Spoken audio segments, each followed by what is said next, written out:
Каква е разликата между трите малки думички de, du и de? Първата разлика е в тяхното произношение. Трябва хубаво да учленявате звуковете, тъй като по този начин ще различавате трите думи, а те се различават и по значение. Първата дума de е предлог. Може да се използва както за притежание, така и с глаголи, които просто се използват с предлога de, които следователно за чужденците се учат наизуст. Ако го използвате като притежание, ето един пример. La voiture de Pierre, колата на Пиер. Ако се използва с глагол, един от типичните примери е конструкцията, която се използва за близко минало време. Venir de plus infinitif. На български нямаме такова време, затова използваме наречието току-що, за да изразим непосредствено случилото се действие. Например, je viens de sortir. Току-що излязох. В този случай предлогът de стои винаги след глагола venir и не се превежда.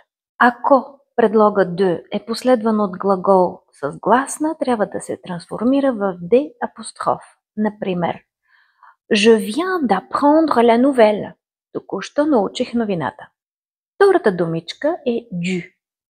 Du може да бъде article contracté, което е предлогът de с определителния член le, или article partitif. Пак предлогът de с определителния член за мъжки род le. Тогава du се използва с думи в мъжки род, които са в неопределено количество. Например, du vin. Вино, неопределено количество вино. Ако става въпрос за article contracté, например при сложния предлог près de, който означава близо до, ако искате да кажете банката се намира близо до музея, тогава трябва да използвате article contracté и се получава La banque se trouve près du musée. Банката се намира близо до près du musée. Du идва от le musée и предлогът de в près de. Последната думичка de е article indéfini, неопределителен член. Използвате с думи за множествено число, които за първи път въвеждате в изречението. Например, ако изброявате, ако аз тук трябва да посоча il y a des livres, има книги.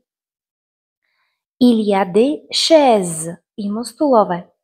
Il y a des tables, има маси. Използвате de с думи в множествено число без значение от техния род. Надявам се, че видеото ви е било полезно. Ако имате въпроси, задайте ги в коментар. Ще се постарая да ви отговоря. А bientôt!